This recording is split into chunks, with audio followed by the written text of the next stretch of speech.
Matches Balone. Hey YouTube world, hope everyone's having a wonderful day.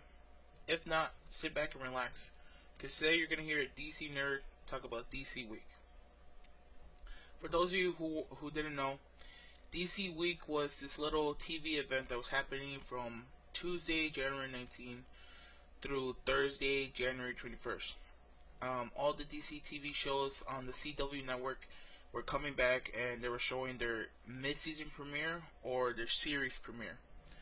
There was also these two DC Comics specials, one talking about the DC Legends of Tomorrow, and one talking about the DC Extended Universe. So what I'd like to do today is kind of talk to you guys about the event itself. You know, if I like the shows, if I like the specials, did we learn anything new from it overall? So, you know, join me and hopefully you enjoy. Alright, so before we actually get into DC Week, I kind of want to talk about a little bit of an honorable mention. And it's still part of DC TV. It's still actually a really great show. And it's actually made by the same people who are making Flash and Arrow. So, in a funny way, it's kind of a cousin of Flash and Arrow.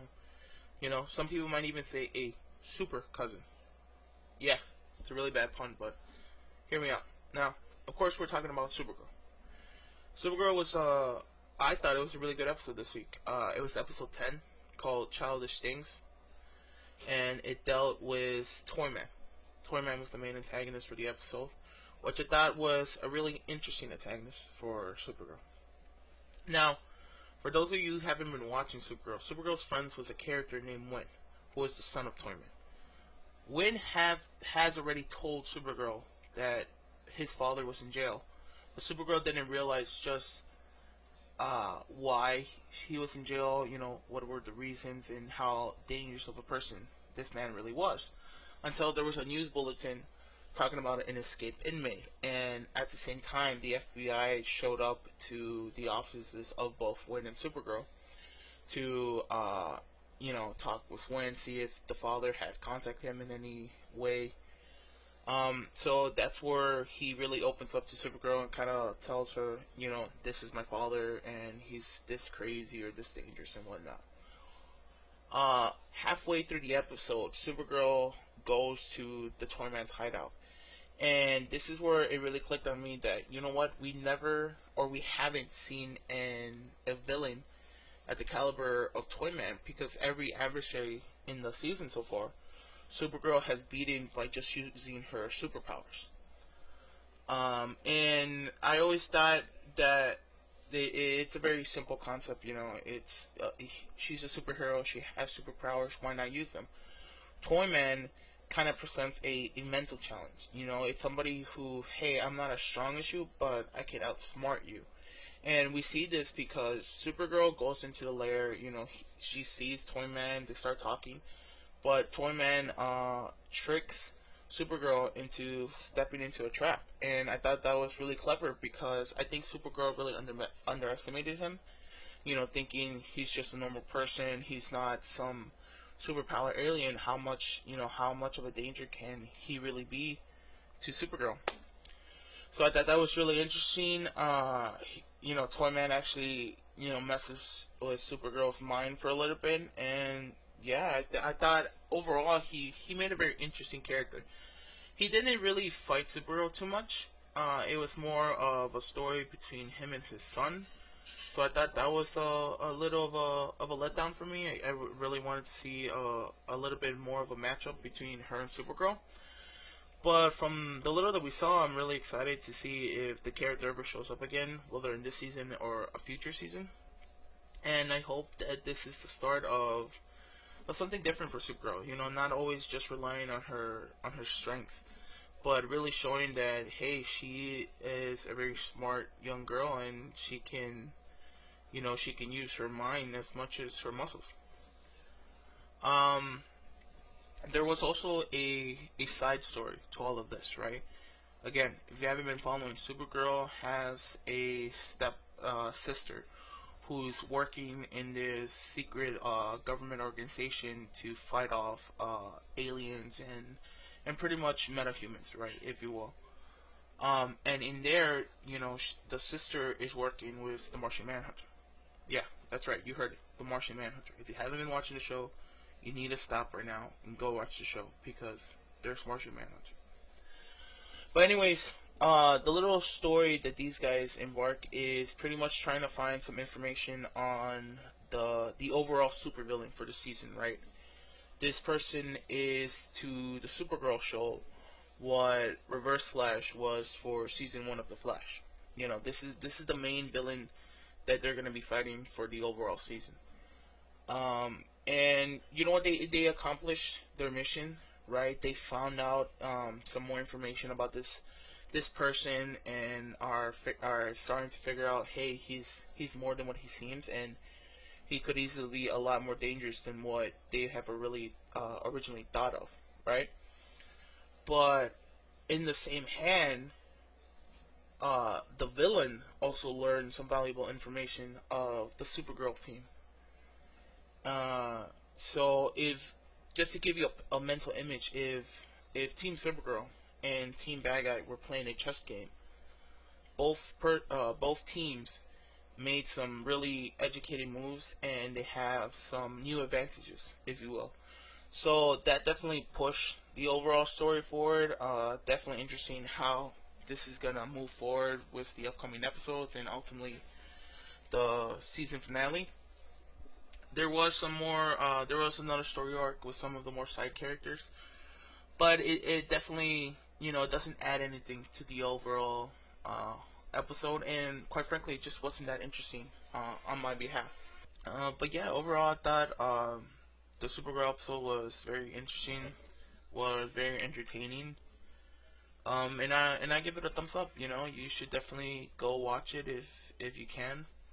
Supergirl doesn't show up on any of the streaming services, but you can watch it on the CBS website. You do have to watch it relatively close to when it premieres. After a while, they don't have it on the website, and you have to get their own streaming platform, which is CBS Access. But yeah, I definitely recommend this episode, and I think it was an enjoyable time. Okay, let's get into DC week. Up first is The Flash. Flash made its mid-season premiere with episode 10, titled Potential Energy. And overall, I thought it was a very okay episode, to be quite honest. If you compare season 2 of The Flash with season 1 of The Flash, this is around the time where everything is focused on the main villain, right? Everything has to push the overall story forward. And in this episode, the villain for the Flash is titled the Turtle. Now, the big thing with the Turtle is he can slow down time around him. He creates this kinetic bubble, if you will, filled with kinetic energy, and basically anything within that spatial area is slowed down to a snail's pace, and this gives the ability for the turtle to go around freely and do as he pleases. Now, of course, considering that the Flash, his big thing is that he goes super fast. He's the only one who really. It definitely slows him down, but it doesn't stop him. So it is an interesting dynamic between the Flash and the Turtle. I do have to say that I felt the Turtle was a bit of a forgetful character. Not forgetful, forgettable character. I never felt the urgency it was to stop this guy. He didn't really give the impression of, hey, I'm a supervillain, I'm super dangerous, and you should definitely keep an eye on me. In fact, it turns out throughout this episode there was a running joke that Cisco knew about the turtle. He knew about this supervillain, and he just didn't tell Barry because it wasn't that big of a deal. It wasn't this urgent thing. So even the Flash team themselves kind of just you know wrote off the turtle, and it's a little sad to say. I mean, if you're doing a mid-season premiere and you're doing this big focus on all the TV shows, you kind of want everybody to be running 100%, throwing out their big guns. I would say that the turtle does present some new information. If you've been watching the show, you know that Harrison Wells from an alternate reality, if you will, uh, is currently working with Team Flash, and he's trying to help them stop the overall villain, whose name is Zoom. And when he learns about the turtle and his powers, and especially how it affects Barry himself, he obviously wants to use that against Zoom. He wants to learn what's making the turtle work, and how is this stopping a quote unquote speedster. So even though the turtle is a little bit of a lackluster character, I think he does help push the story forward. So overall, that's great. And the other side of the Flash, Barry is actually dealing with some relationship problems. He's dealing with the idea of should he tell Patty Spivot, his current girlfriend, the truth about him being the Flash. He's apparently been having nightmares that Zoom at any minute can come and take her away, can kill her, and he's worried that if he doesn't tell Patty, "Hey, look, I'm the Flash," and some dangers are gonna come with that. That it's he's gonna be unguarded and something's gonna happen to her. And it was this story between Barry and the Flash do get twisted up a little bit because the Turtle, middle of the episode, he actually ends up kidnapping Patty because he thinks the Flash has some type of affection towards her. There is a scene earlier in the episode where he puts Patty in danger, and the Flash, pretty much throws himself to saving her. And the turtle takes it that, hey, this person is really important to the Flash, so I'm gonna kidnap her. Of course, the big deal with the turtle is that he takes what is quote unquote important or special from a person and he steals it. He takes it away. Doesn't matter if it's money, jewels, whatever that person values the most, he takes it away. Of course, it does deal with his backstory, which I'm not going to get into. I don't want to spoil the whole episode for anyone who hasn't watched it yet. But yeah, so the stories get twisted up a little bit. And I would like to say, hey, Flash saves the day and everything ends with a happy ending. But unfortunately, as far as Barry's concerned, his story, it doesn't. There's some revealing things that, puts the end to Patty and Barry. So that I guess it was that I definitely like the Patty Spivot character. For those of you who are not comic book nerds, she becomes a speedster herself called Hot Pursuit. I'm not exactly sure if she has the abilities of super speed because she does ride a motorcycle. So I don't know if the motorcycle is what's making her go fast, but yeah, she becomes a superhero herself. So I was hoping that she would eventually, become that hero in the Flash. But as far as we know, this is the end of Patty Spivot, and we might not see her for the rest of the show. So I'm a little sad and disappointed with that. There was also a third story going on, and this is dealing with oh,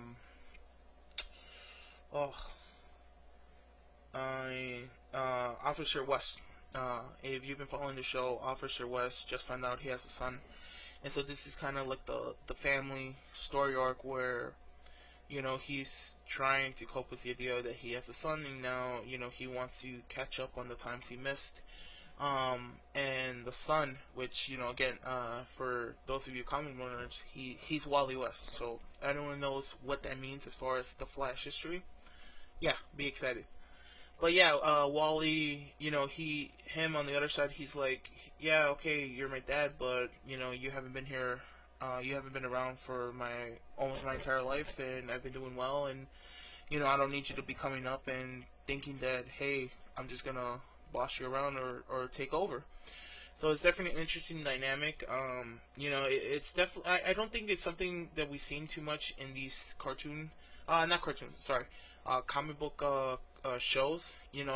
Arrow definitely has a lot of family problems, but as far as this of like, hey, this is new, I don't think we've had it. So it's definitely an interesting plot point.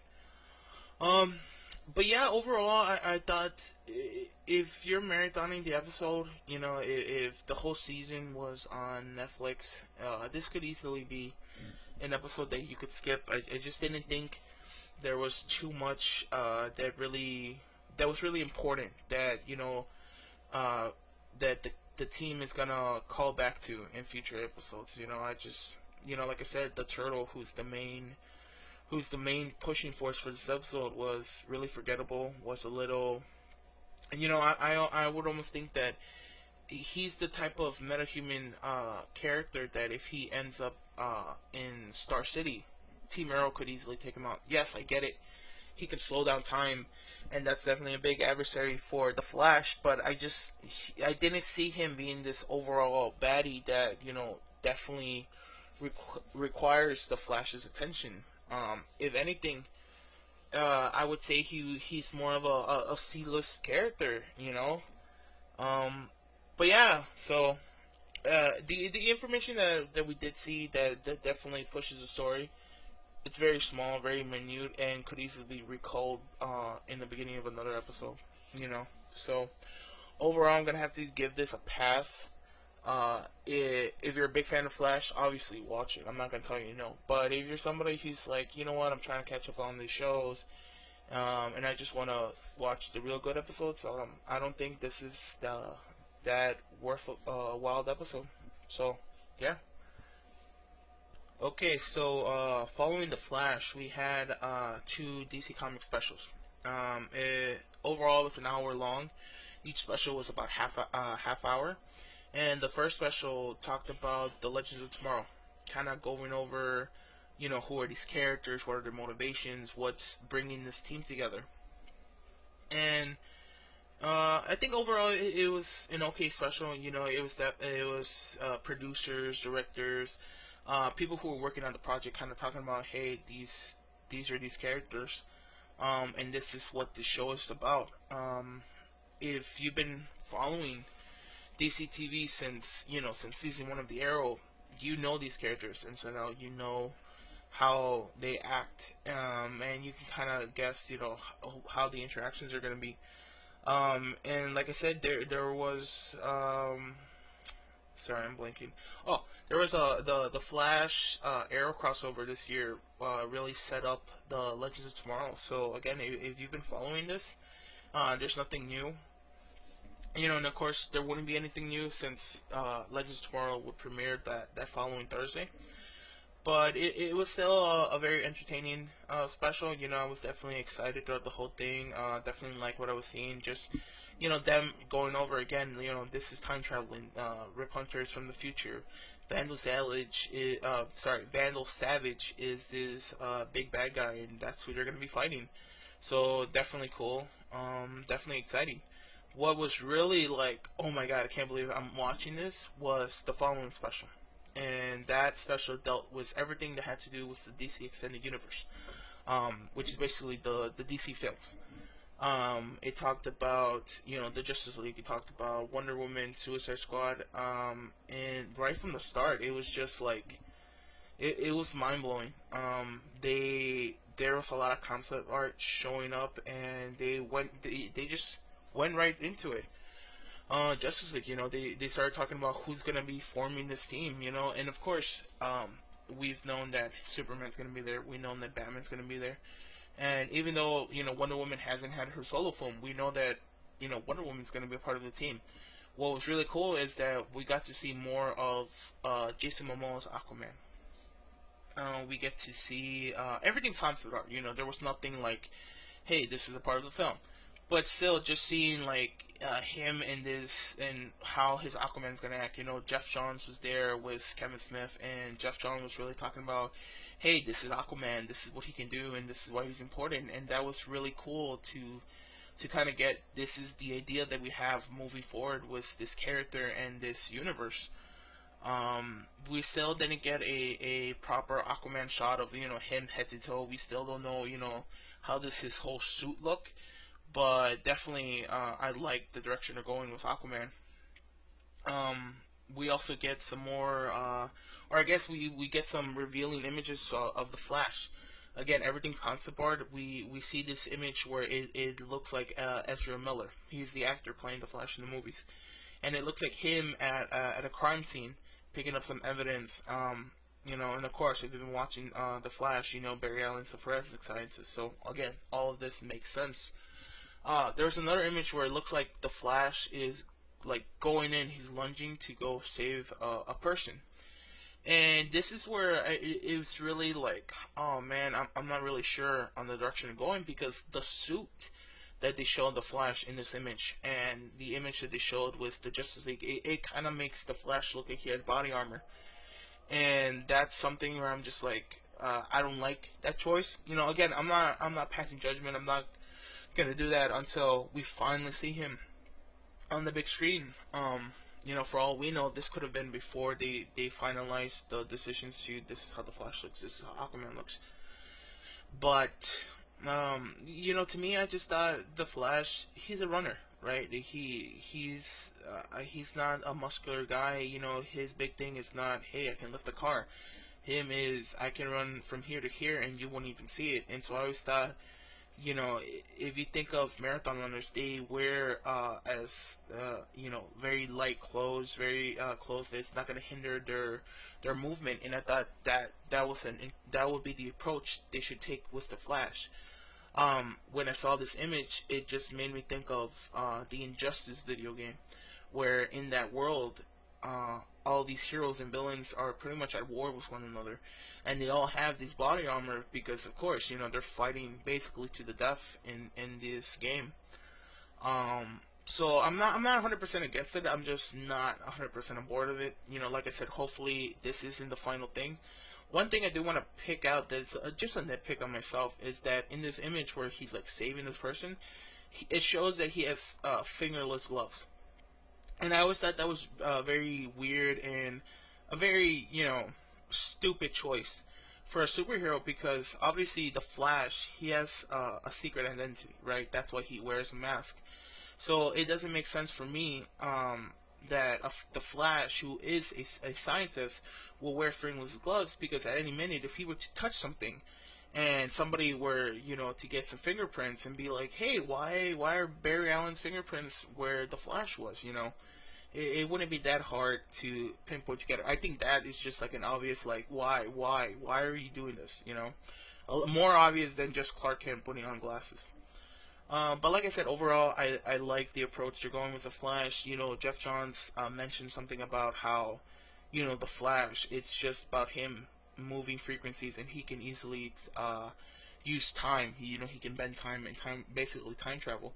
So I like that. I like what they're using as. Oh man, it escapes my mind. But basically, like that they're using this information to build out their universe.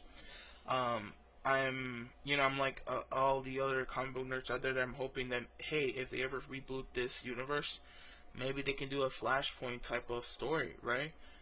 Um, so yeah, another character that they showed more concept art that they're saying, hey, he's a part of the Justice League, is Cyborg. And they've even gone as far as, again, drawing the actor, or the likeness of the actor. Um, and man, his name escapes me at the moment. I believe his name is Ray Fisher, the actor of Cyborg. But they basically draw him, and he's already with the burn tissue, or in the injured face. Of course, people who know Cyborg know that he's a football star who got a severe injury, and that's why he has cybernetics attached to him to kind of survive and live, and obviously that makes him, or it gives him the ability to turn into a superhero. So yeah, they showed concept art of that. They showed concept art of him already basically cyborg with the cybernetics. There's a part where it looks like he's flying. So again, that's a really cool and interesting take on the character. I like that he looks very lean.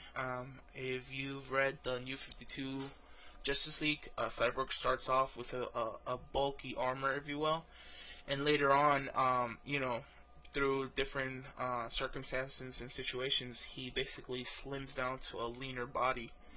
And I think the concept art they showed of Cyborg is a mixture of both. You know, it still looks like, hey, he has armor on, but it's not this huge bulky thing.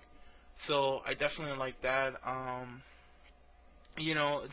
Kevin Smith mentioned something about how the cyborg character, considering he has to deal with technology and digital information, he's a much more valuable character in this world today. And that was a really great point that I haven't even thought of. And again, I really like that, they're basically using the comic books and the years that these characters have of history to build this character for this movie universe. You know, they could easily scrap everything and start from scratch, but the fact that Jeff Johns on board and he's saying, hey, this is how Cyborg has acted throughout his career, and this is how Batman is, and this is how the Flash is, like, really excited for that. The real big gun that I was just like, oh my god, yes, thank you for confirming this, and just mind blown as far as how they're gonna use it, is Green Lantern. Like I said earlier, we got a concept art of the Justice League, and it showed Cyborg, Aquaman, Batman, Superman, Wonder Woman, and the Flash. You know, there was no Green Lantern inside, and so I was starting to get scared of like, wow, what if in the Justice League we don't get a Green Lantern? You know, what if we don't get Green Lantern until Justice League Part 2? Or even worse, what if we don't get Green Lantern until, Green Lantern has his own film? But yeah, they confirm, hey, Justice League, they deal with threats that are on Earth, they deal with threats that are underwater, and, of course, they're going to deal with threats with, in space. And that's when they started talking about Green Lantern. Um, and when they started talking about that, there wasn't so much as concept art, but more comic book art. And what was interesting is that they go on to say, hey, we're going to make a Green Lantern core movie. And they showed all of the Green Lanterns. We're talking Hal Jordan, John Stewart, Guy Gardner, Kyle Rayner, Simon Bass, all of them. And they didn't really specify this is the Green Lantern for the Justice League movie, and this is the Green Lantern that's going to show up in the Justice League core movie. So that information still is unknown to everybody. Personally, I would like Hal Jordan just because they pretty much are making the new 52 Justice League, and Hal Jordan is in it. And he's overall my favorite Lantern. They make it a point to make him, the quote unquote best Lantern that ever was.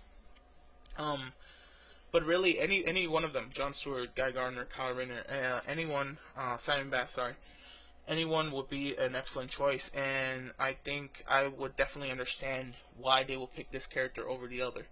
Like I said, just the approach they're taking with this overall universe, I'm super excited, and I approve it all the way. For whatever it's worth.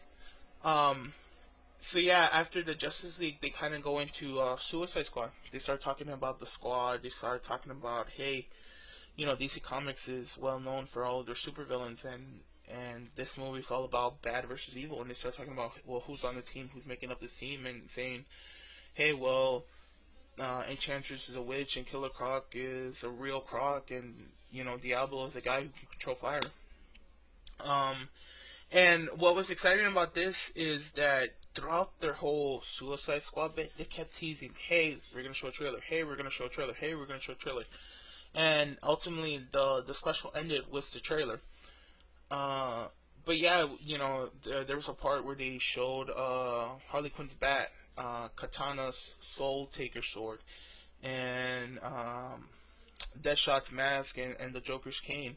And what I want to say is, if you guys ever saw the original Daredevil movie, Kevin Smith shows up in that movie. Again, I think he was a forensic scientist. I'm not sure, but there's a part where he's holding Daredevil's cane and he has white gloves on.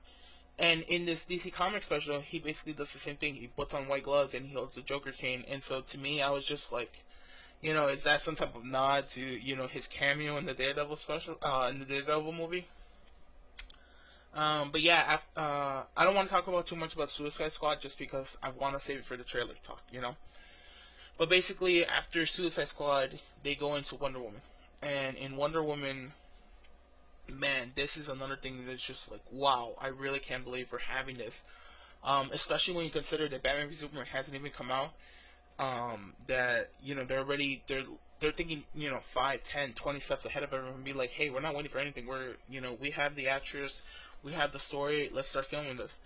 And so what they've been showing about Wonder Woman is kind of her coming to the States, her seeing all of this, and how she's reacting. They mentioned that this is a coming of age story, and so I kind of feel like this is her getting off the island, coming to man's world, and how does she kind of deal with all this? How does she internalize it and digest it? Um, it I believe it takes place during World War I, and so there are some. We've seen a couple of fight scenes. There's a part where she's in some type of house or room surrounded by soldiers, and she makes this really cool tornado kick. There's another part where she's on the horse and she's like running into danger, and she takes out her sword and she just whacks one of the guys. And then they also show parts where, like, she's dressed and she's has a hat and glasses, and she's meeting people, like if she's coming out to the public for the first time. So, and what I want to point out to that is that this didn't happen during the special, but there's some images released from the set where it looks like that she's like showing her sword to this lady, and then the Steve Trevor character comes in. He's like, "Oh no, we can't do that." So I think there's gonna be this element of humor towards it. Again, really excited. I like that they're basically making. Well, they don't have to make her because she's natural like that. But that Wonder Woman's a badass. She's not this character who's like, "Oh, I'm a lady and I can't do this." No, she is. She's in there. If there's a fight happening, she's gonna get on her horse and she's gonna go whack your face off. That's all I gotta say. Super excited for that. The clips that they showed really look nice and polished. That I'm just wondering, like, man, how much of this have they actually filmed, and how much are they gonna film more? Because the little that I showed, I'm already amazed. I'm all aboard for Wonder Woman. Excited and can't wait for that. This didn't happen during the special, but after, I think a couple of days after, they kind of released like the dates of supposedly Wonder Woman and Justice League. And Wonder Woman is apparently going to be dropped in June of 2017. So it's definitely going to be a summer movie, and I think that's great, and it's definitely exciting. But again, going back to Suicide Squad, the special ends was the Suicide Squad trailer, and man, oh man, was that trailer incredible. They right from the start they have this background song, and the song is it's a Queen song. The name escapes me, but it just starts with this nice, lovely tone, and then it goes into this, like almost orchestra, not orchestra, a choir type of, song, and overall it was just a fun, exciting song. But yeah, in the trailer we see I believe it's their recruitment, right? The all these officers they are in riot gear. They're going and getting these characters. We see this whole squad basically jump Deadshot and kind of like they start punching him a little bit. We see there's another part where Steve Trevor. Steve Trevor's kind of going over the folders, and he's like, "Oh, this guy shoots people. This guy's a real life crocodile." And when they show that, they kind of show an image or like a scene where Killer Croc is coming underwater and just grabs a guard. So that's definitely cool. Oh my God, Captain Boomerang! Captain Boomerang is just the greatest thing in this trailer. I believe he starts off the trailer where they like put him in some type of detention area, and the camera that's watching over him, he just screams into it. He's like, "Let me go!" There's another part in the trailer where I believe he's getting brought out in a body bag. He just rips the body bag out and he starts punching everybody around him. And again, probably my favorite part in the whole trailer is him. And what's really funny is that when this part happens, all the music stops. There's no music, there's no sound. All you hear is Captain Boomerang opening what I believe is a can of beer, and he just starts drinking it. But whilst he's doing it, he's like hiding behind a car. So it was definitely funny. There definitely seems there are going to be a lot of humorous moments in the show. Um, oh my God, Harley Quinn. Harley Quinn looks amazing. We have some more dialogue from her, and I think she's really capturing the character very well. The Joker, we see the Joker, and I believe he has one line, and we hear him laugh throughout the trailer. But just different imageries of the Joker, it's just making me think like, oh my God, these guys aren't making the movie Joker. They aren't making the movie Killer Croc. These are guys are making the Joker, the Killer Croc. These are the same characters that you've been seeing in the comics. So I'm super excited for that.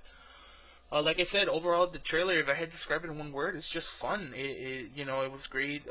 Song they chose, the images. What I liked that actually I pointed out was my brother-in-law is that they kind of put all the sequences from the trailer to match up with the music. If the music was very low beat and a more soothing tone, it was some more less frantic scenes. And when it got a little upbeat and the speed started going, that's where you saw all the actions. Like there's a part that me and my brother we just keep saying just for the fun of it, where they start singing "Mamma Mia" and you just see all the helicopters. They start shooting bullets at something. Definitely cool. We get glimpses here and there of what the squad is gonna fight. Um, and it's just crazy. To me, it kind of looks like some type of black goo creature. They almost obviously different universe, but they have this Venom type of look to them. Oh, one great man, I think I might just have to make a separate trailer video. But one great a scene in this whole trailer is Katana. She takes out her Soul Taker sword. She holds it up, and as she moves it, you kind of see all the souls that it's taken. So definitely cool. I think the trailer overall looks great, and if the trailer is this good, man, the hype level for this movie it's just off the roof. Everybody has been praising this. A top trend treader. Sorry, man, I can't even speak because like wow, just thinking about this trailer is just amazing. But yeah, it ended the DC Extended Universe special with a bang. And I think it just started the whole DC week at a really good foot. Flash, DC Legends of Tomorrow special, DC Extended Universe special. Tuesday was just easily the best day from DC week. Um, yeah, that's all what I gotta say. Definitely if you can find it online, if they ever like I don't know release it on Hulu or something, you have to watch that special. If not, at least watch the Suicide Squad trailer because man, it is just incredible. Every time it shows up as an ad for another video, I sit there and watch. I don't skip it because it's that great of a trailer. So yeah. So on Wednesday we get Arrow, and man, was it a great episode. Arrow's mid-season premiere was episode 10, called Blood Debt, and we see the return of Anarchy. He was a character that has showed up in a previous episode within the season, and I just gotta say right now, that actor, wow, he definitely sold me on this character, man. He was equally creepy as he was dangerous. I thought that he really, his character gave this urgency that wherever he was, Team Arrow had to pay attention to him because at any minute he could do something just over the top and really blow everyone up. And I thought he was really great. I believe the actor his name is Alexander Calvet or Calvert. Um, you know, sorry if I butchered your name, but he took the Anarchy character to a whole other level. I remember as I was watching the show, I tweeted out, "Man, this is really making me wanna go and play Batman Arkham Origins because Anarchy shows up in there." And he was just great. He like and this really just made it evident that the villain for the Flash episode, the Turtle, was just bad because man, Anarchy he was the star of this episode. Um, but basically, the whole episode, it deals is them reacting to what had just happened in the prior episode. Oliver and Felicity, they were riding in the limo and they get shot at by the ghost. And during this whole commotion, it puts Felicity in the hospital. And as the episode go on, we start finding out, hey, her, obviously what happened has injured Felicity a lot more than just a simple hospital visit. To the point that we find out she's paralyzed. She her mother says that the doctor said that she's never gonna walk again. I personally take issue with this just because obviously the comparisons are there. There's a lot of hey, this is from a Batman storyline. This is a Batman villain, and honestly, I don't know what they're doing with the Felicity character, but I just don't want them to make her into Oracle. I just feel that that's the last straw. That if they do that, just rename this whole show Batman.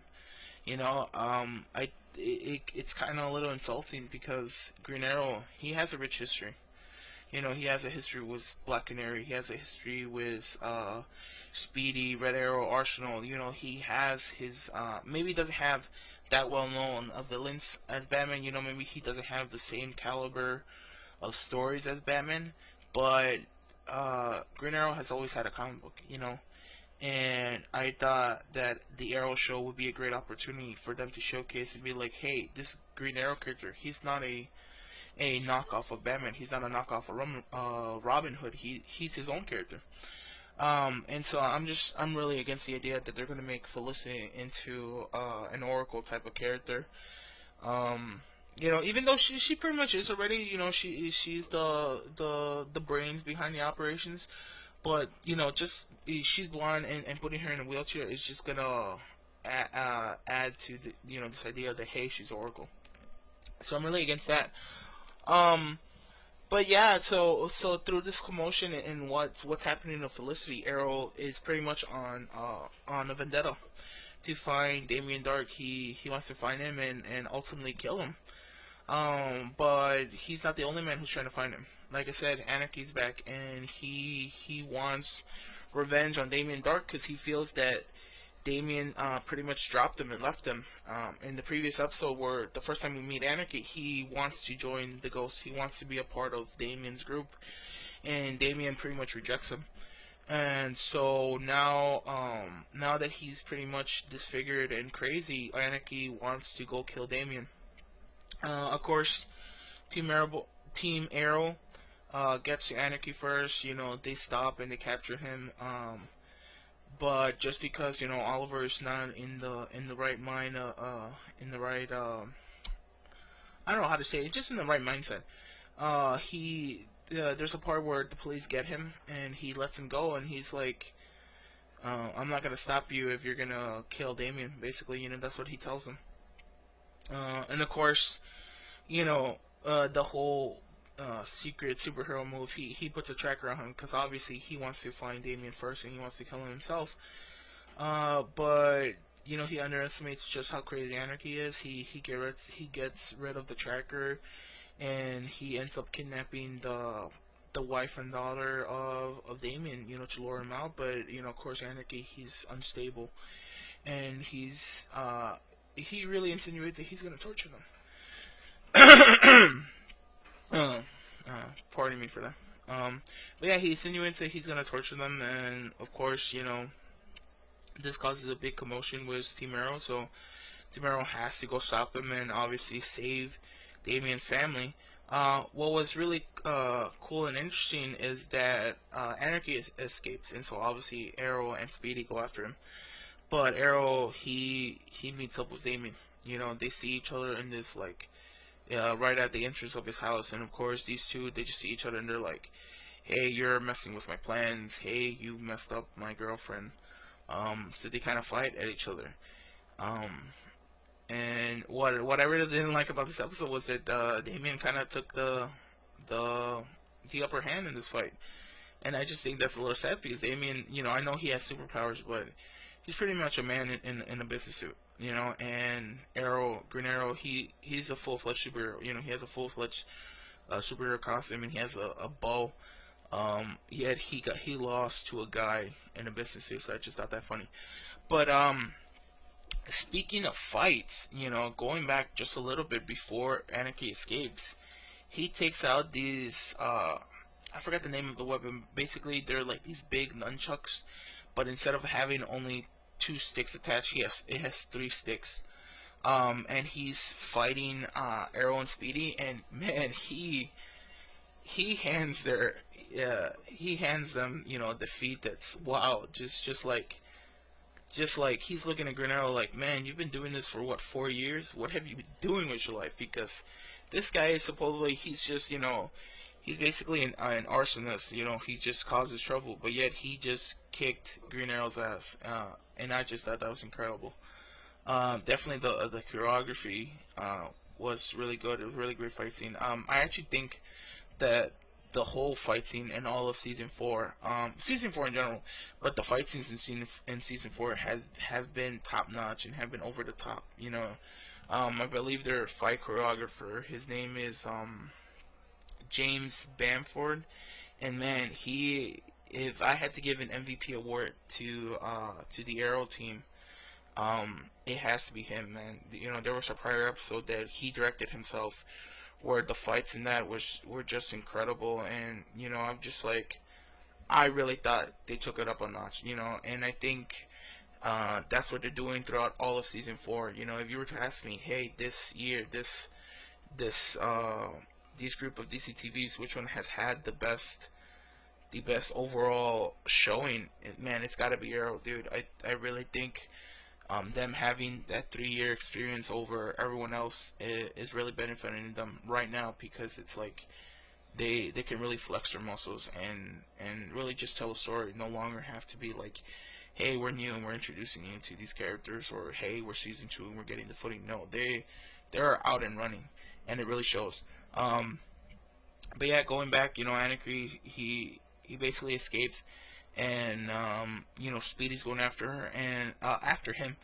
And what was really an interesting dynamic is that throughout the whole episode, Speedy is kind of fighting with this idea that Anarchy is the way he is because of her. She feels that because she injured him in that prior episode, that pretty much made him more crazy and got him loose. Um, but on the other side, Anarchy just thanks her because he's like, hey, you freed me. I no longer have to be worried about this and that. I can really show my true colors. Um, and again, Anarchy out of nowhere showing that he's some type of kung fu master, and just man, drop kicks her. Not drop kicks her. Flip kicks her maybe. But yeah, just kicks her in the face and just gets out. But like, I tweeted out that I think he might have some type of weird love interest in Speedy just because of that. So it's definitely weird. Um, you know, those were pretty much the two big stories. Again, it was one really cohesive thing. The situation on the Arrow team and the situation that was happening with Felicity. Um, Diggle has a very small arc in it where it's like, hey, I want to help Oliver, and the only way I know how is to get the information from Andy. And of course, that he starts off by just simply beating him until he says something. And then his wife comes in and he's like, hey, maybe you shouldn't be approaching him as a ghost. You should be approaching him as a brother.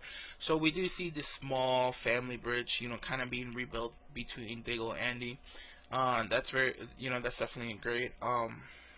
Going back to, the island, it's just more of the same where it's like, they find out that Oliver, he's actually has his own agenda. He's been doing this stuff outside from the group. And the guy who's like looking for this mystical object sees a tattoo that's glowing. And if you remember, that's the tattoo that Constantine put on him. And so, obviously that intrigues him. And he's like, oh no, this guy is more than meets the eye, and obviously I can use him. But definitely overall, it was a great episode. I give it 2 thumbs up. I definitely think you guys should go watch it. Actually, I recommend so far every episode from season 4. I think every episode has been great. There's not one that I'm thinking like, that's been a little short or something. Um, and yeah, I think the difference between Flash and Arrow is that I think the Flash the first half of the season is always villain of the week, which I have no problem with that. I'm actually fine. But it's like villain of the week, and then the second half they deal with the big bad guy that's the bad guy for the whole season. Whilst Arrow, I feel like from the get go they deal with the bad guy from the whole season, but they also have these side missions and these side characters that they come in and it's like, hey, this is the bad guy we're gonna fight this week, but something happens or there's a small tidbit that really pushes the overall story forward. So yeah, man, overall I think just Arrow was great. I'm really excited for the rest of the season. I really hope that James Spafford is gonna get a chance to direct again. If not, just his choreography has been really great. And like I said, I'm interested what's gonna happen with Felicity. Um, don't want her to be an Oracle character, but I trust the Arrow writing team. Um, yeah, there's still the mystery.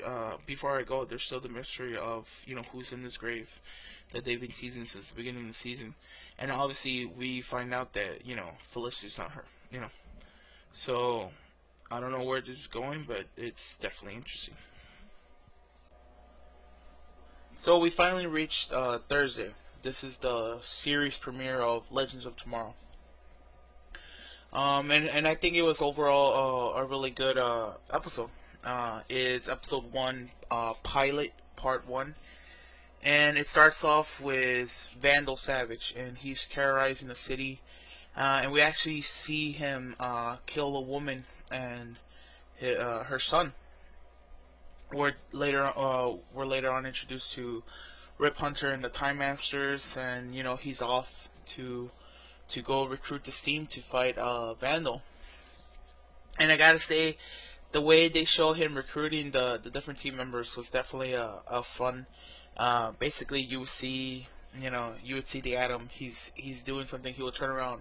There's Rip Hunter. He will say a quick line, and then he'll flash his eyes, and yeah, then he basically goes all around and gets every team member he wants. And when they wake up, they're on a rooftop and they're all like, what's happening? What's all this? And Rip basically, he tells them, hey, I need your help. We have to fight Vandal Savage. We got to time travel, and you know, he gives them about a day, I believe, to kind of think it over and be like, are you gonna help or not? And I definitely like how each character had a different approach to answering that question, right? Some went and looked for advice from an important person in their life. Others, went against their wills. Um, but it was definitely interesting how each character was very different from one another. I do gotta point out and say that probably the best thing of this episode was Heatwave. He was just all around funny. The every time he showed up on screen, he just cracked me up. So I'm definitely excited for him in future episodes and how he's just gonna take something and twist it upside down.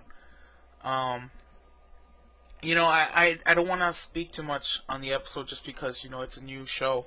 I don't want to spoil anything for anyone, but we do see them time travel, right? They go to the 70s to talk to a professor who he's basically dedicated his life to to Vandal Savage and to Hawkman and Hawkgirl.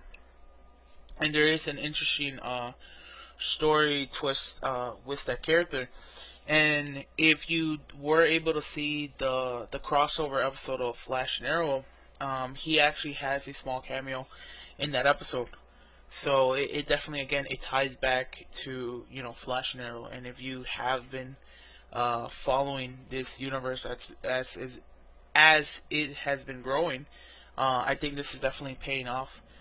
Um, considering that it's the first part of a pilot, there isn't a lot of action. There is somewhat of an antagonist. I believe his name is Kronos, and he's a bounty hunter sent from the Time Masters.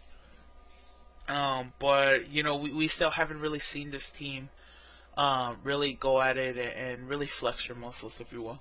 I'm expecting big things just because it's a bigger team. The whole idea of time travel. It's a bigger stage.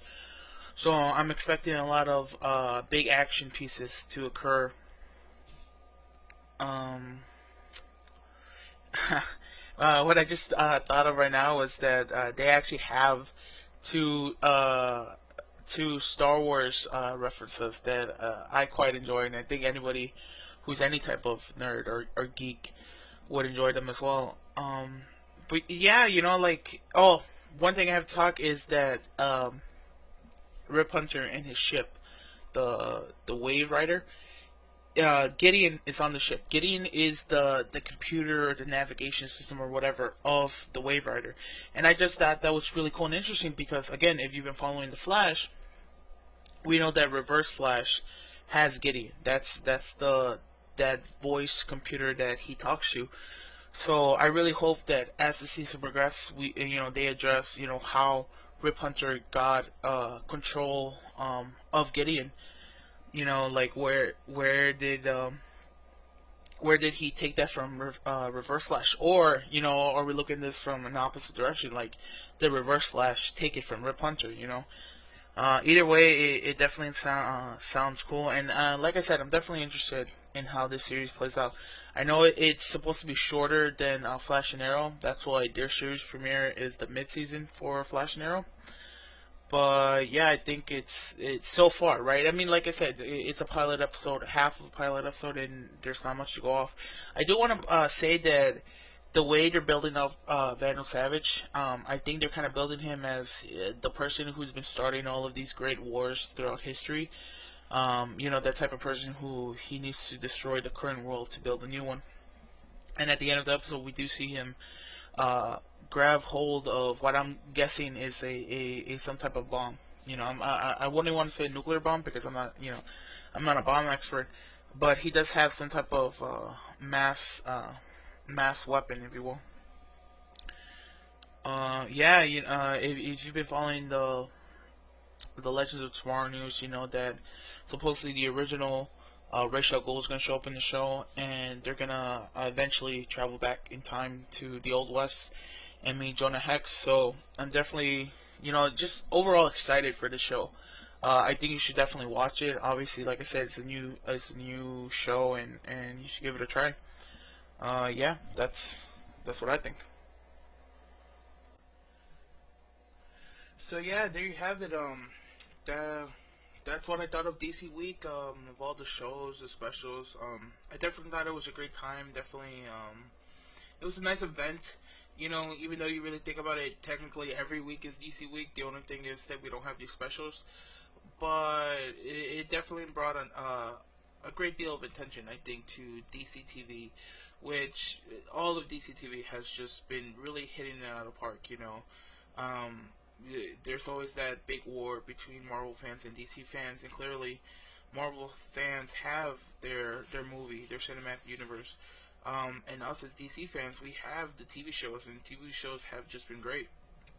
Um, but yeah, I just want to thank you again, folks, for anybody who's been listening to me. If you guys stuck around for what seems like an hour long podcast, maybe this is a podcast, maybe this is the start of the Joshi podcast, if you will. But yeah, please give me any feedback you guys have. Obviously there's the comment section if you guys liked it, enjoyed, um, and should I do this in the future? I've had plans where I'm like, oh, I'll review the season, if you will. I'll review the season of Flash at the end. But if you guys kind of like this, you know, week by week take and episode by episode, I could easily do that. Whatever pleases you guys. Um, but yeah, hope you guys enjoyed.